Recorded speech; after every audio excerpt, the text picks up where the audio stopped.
उस टाइम मैं जॉब करता था, आई थिंक 7-8 हज़ार मेरी सैलरी थी। तो मैंने पैसे जोड़े थे। मेरे को लगा भी यार म्यूजिक इंडस्ट्री ने तो डुबा दिया, इसको छोड़ो, अब इसके ऊपर काम नहीं करना। मैं 8th क्लास में था जब मैंने लिखना शुरू किया, तो गाना भी पसंद है। होना की उत्ते कोका सोनिए, किद्दां खुद नू मैं रोका सोनिए, तू वखरी ही दिसे दूर तो, मैं अखा मेरी टोका सोनिए। जब आपने म्यूजिक करियर की अपनी शुरुआत की थी तो आपकी फैमिली फ्रेंड्स का क्या रिएक्शन रहा था? पंजाबी कहते हैं भी कंजरा वाला काम शुरू कर देंगे।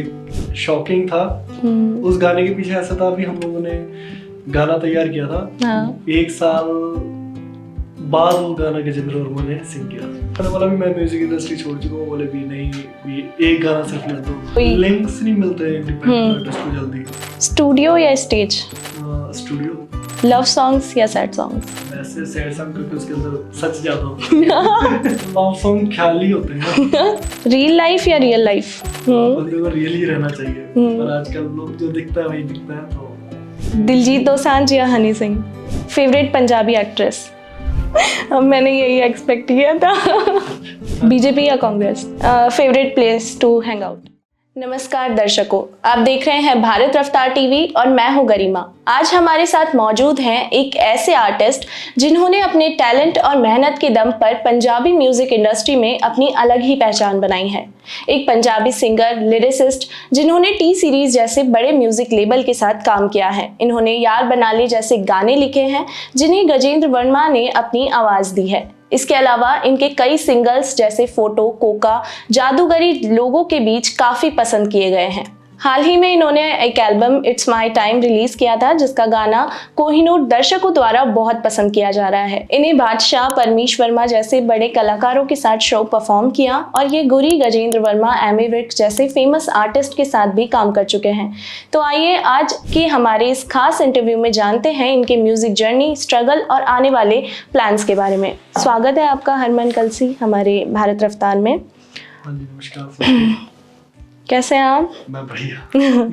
सबसे पहले आप अपनी म्यूजिक जर्नी की शुरुआत कैसे की, उस बारे में थोड़ा बताइए। म्यूजिक जर्नी की स्टार्टिंग एज ए राइटर हुई थी। मैं 8th क्लास में था जब मैंने लिखना शुरू किया था।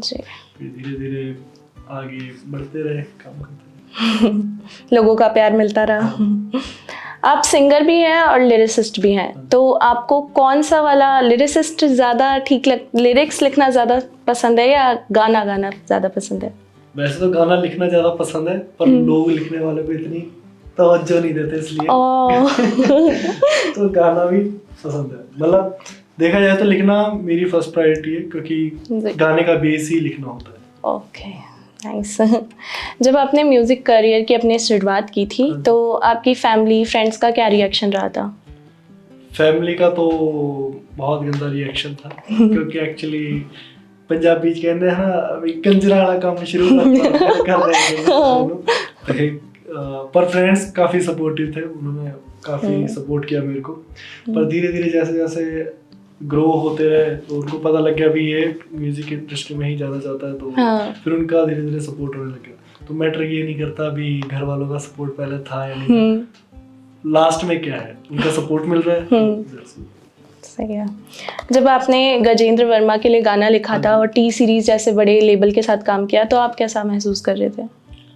एक्चुअली बहुत शॉकिंग था।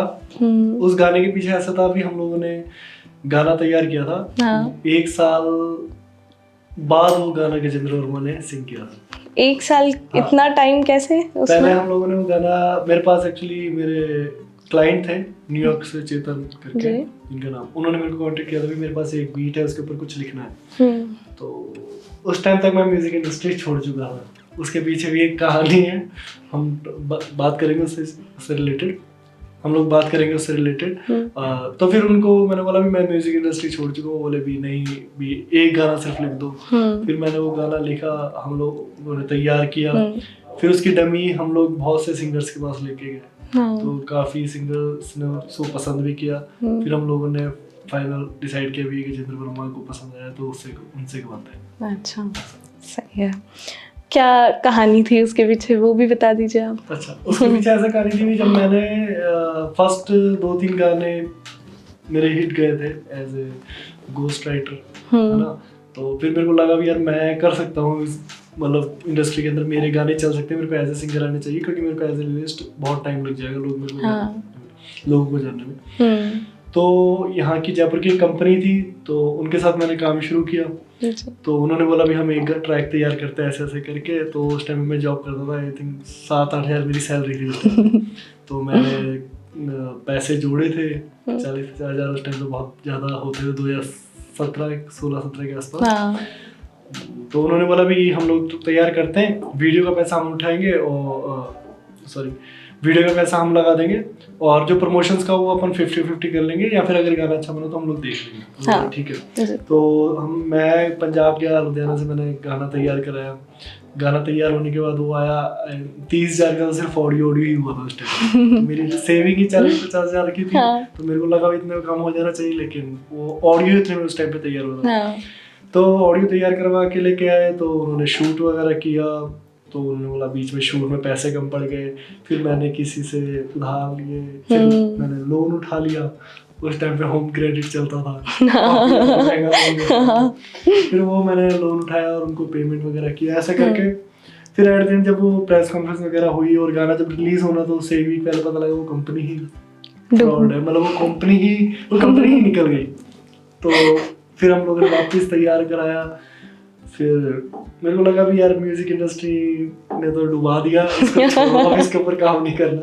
फिर लेकिन कुछ टाइम बाद 1-2 प्रोजेक्ट ऐसे मिले भी, सब कुछ ठीक हो गया। जैसे कि जिंदर के साथ काम किया, अपने अमित मिश्रा जी जिनका वो गाना आया था रांझण दे यार बोले सुन ले पुकार बोले, तो उनके साथ हमने काम किया था। तो काफी मतलब कि फिर धीरे धीरे रास्ते खुलते गए।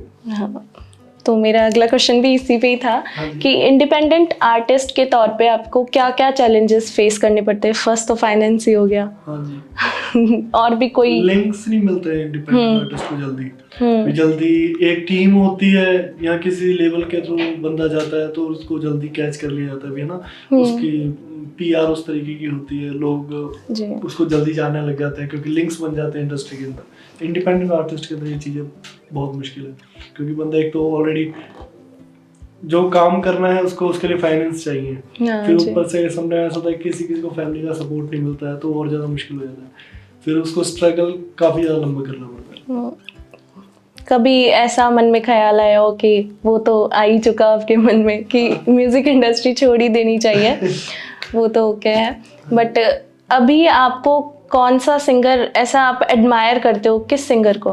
मैं दिलजीत दोसांझ। हाँ, मैंने आपके कमेंट्स भी पढ़े थे तो उसमें यही था कि आपकी आवाज़ थोड़ी, हाँ जी, तो एक गाना तो बनना चाहिए। ठीक है, कोई भी आपकी पसंद का। मेरा गाना आया था रिसेंटली कोका, तो मैं वो सिंग करता हूँ। हाँ। हो ना की उत्ते कोका सोनिए किद्दां खुद नू मैं रोका सोनिए, तू वखरी ही दिसे दूर तो मैं अखा मेरी टोका सोनिए, नूर तू चुरा के जेड़ा चन्न कोलों रखिया, सच कहा चन्न मैं जमीन ते नहीं तकिया, मी तू पवा दे कह के अपनी सहेलियां नू तारिया ना रिश्ता तू गूड़ा जेड़ा रखिया, हो वादा रात बन के मैं रहना, चुक पर वट्टे कानू नीवी पा के रहना, तोरे ते टौर दोवें हैगे लाजवाब ने, पंछी भी बैण जिथे मोर नहीं तू बैणा, वेखणे खलोता तेनू गली विच तेरी, दर्शन तेरा किथे सौखा सुनिए, हो नाकी उत्ते कोका सुनिए किद्दां खुद नू मैं रोका सुनिए। बहुत शानदार लगा, बहुत अच्छा गया। अब रैपिड क्वेश्चंस पे आते हैं अपन, है ना, तो आपको फटाफट देने पड़ेंगे जवाब, आपको पता ही है, ठीक है। स्टूडियो या स्टेज? स्टूडियो। लव सॉन्ग्स या सैड सॉन्ग्स? वैसे सैड सॉन्ग क्योंकि उसके अंदर सच ज्यादा होता है। लव सॉन्ग्स में नहीं होता, लव सॉन्ग ख्याली होते हैं, सैड सॉन्ग एक्चुअली रियलिटी में होते हैं मोस्टली तो। सही बात है। राइटिंग या composition? Writing. One word for its my time? My journey. Real life या रियल लाइफ? ये टफ हो गया। तो रियल लाइफ बंदे को रियल ही रहना चाहिए, पर आजकल लोग जो दिखता है वही दिखता है। तो ऐसे भी तो होता है, कई लोग रील्स में वो नहीं होते, हाँ, रियल में अलग होते हैं। तो मेरे को रियल रहना पसंद है। हाँ। उस तरीके से आप बोलिए। दिलजीत दोसांझ या honey Singh? Diljit. Favourite Punjabi actress? Punjabi actress Sonu Bajwa. अब मैंने यही एक्सपेक्ट किया था। राजमा चावल या छोले भटूरे? छोले भटूरे। टी और कॉफी? टी। कार राइड या बाइक राइड? ये भी थोड़ा टफ सा क्वेश्चन है। मतलब दोनों ही पसंद है मेरे को, बट ज्यादा प्रेफर कर कार राइड। कार राइड्स सही है। थोड़ा पॉलिटिकल हो जाएगा, बट बीजेपी या कांग्रेस? ये तो नहीं। एक्चुअली क्या है, अभी मेरे कनेक्शन के तो दोनों में है ना। सही बात है। Favourite place to hang out? ऐसा कोई प्लेस है, मैं स्टूडियो में बैठना ज़्यादा पसंद करता हूँ। वो वर्कaholic को कुछ ज़्यादा ही। Favourite dessert? डेजर्ट रसगुल्ले। सेम। जैसे आप कॉलेज लाइफ, जब आप कॉलेज में थे तब मतलब कैसा रिस्पांस था आपके टीचर्स का, टीचर्स और वगैरह, मतलब सबका? वो थोड़ा एक्चुअली कॉलेज गया ही नहीं है। ओह शिट, गलत क्वेश्चन पूछ लिया मैंने।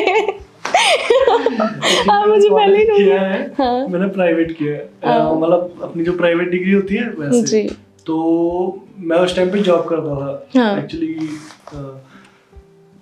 मैं उस टाइम पे जॉब करता था, तो मेरा फ्रेंड है बचपन का गुरतेज, तो वो कॉलेज जाता था, तो मैं उसको देखता था, यार तू कॉलेज जाता है, तो मैं एज ए वो बोलते ना बिना कॉलेज एडमिशन के उनके कॉलेज चल जाता था। अच्छा। सिर्फ कॉलेज की एक लाइफ देखने के लिए कि हाँ कि कॉलेज कैसे होता है, क्या हाँ। ना कैसा दिखता है कॉलेज कैसे, तो मैं वैसे नॉन कॉलेज गया हूँ। ऐसे बोलेंगे नॉन कॉलेज। हाँ नॉन कॉलेज ही। तो जब आप मतलब आपने इतने लव सॉन्ग्स भी लिखे होंगे, है ना, लिखे ही हैं, है ना, गाए भी हैं, तो कोई ऐसा मोमेंट आया हो आपकी लाइफ में कि आपने गाना गाया किसी को इम्प्रेस करने के लिए, तो वो कुछ? नहीं, ऐसा तो कुछ नहीं। इम्प्रेस करने के लिए तो किसी को क्या? एक्चुअली लोग सुनना ही लव सॉन्ग ज्यादा पसंद करते हैं। हाँ, ख्याली पुलाव ज्यादा पकते हैं। मतलब एक्चुअली लव सॉन्ग्स में ऐसा होता है ना, तारीफें ज्यादा होती है, हाँ, तो तो लड़कियां ज्यादा एडमायर करती है तारीफ। मतलब कई होता है कि जैसे लड़कियों पे ही ज्यादा सॉन्ग्स बनते हैं, लड़कों पे बहुत कम सॉन्ग्स बनते हैं। मतलब क्या होता है कि लड़कियां जो होती हैं वो एक्सप्रेस नहीं करती हैं अपने, है ना, फीलिंग्स तो लड़के ज्यादा करते हैं, तो शायद इसलिए या फिर लड़कियों के ऊपर तारीफें ज्यादा की जा सकती है, तो इसलिए ज्यादातर गाने लड़कियों पे होते हैं। और वहीं सैड सॉन्ग में भी यही देखा जाता है कि लड़की ही छोड़ के जाती है हर गाने में। जब लड़के अपने प्यार का इजहार करते हैं तो उस हिसाब से दुख भी फिर वही वही एक्सप्रेस करेंगे। सही बात है, जब प्यार भी वही कर रहे हैं तो सैडनेस भी वही एक्सप्रेस करेंगे। सही बात है। तो ये थे हमारे साथ जिनकी आवाज़ और लेखनी ने म्यूज़िक इंडस्ट्री में अपनी अलग पहचान बनाई और जिनका सफ़र आज कई युवाओं के लिए प्रेरणा बन रहा है। हम उम्मीद करते हैं कि आगे भी आप अपने शानदार गानों के साथ दर्शकों का दिल जीते रहेंगे, नए मुकाम हासिल करेंगे। आपका बहुत बहुत धन्यवाद है हमारे साथ जुड़ने के लिए। अगर आपको हमारा इंटरव्यू पसंद आया तो इसे लाइक, शेयर और कमेंट ज़रूर करें। ऐसे ही एक्सक्लूसिव इंटरव्यू देखने के लिए जुड़े रहिए भारत रफ्तार के साथ। मैं हूं गरिमा, आप देखते रहिए भारत रफ्तार।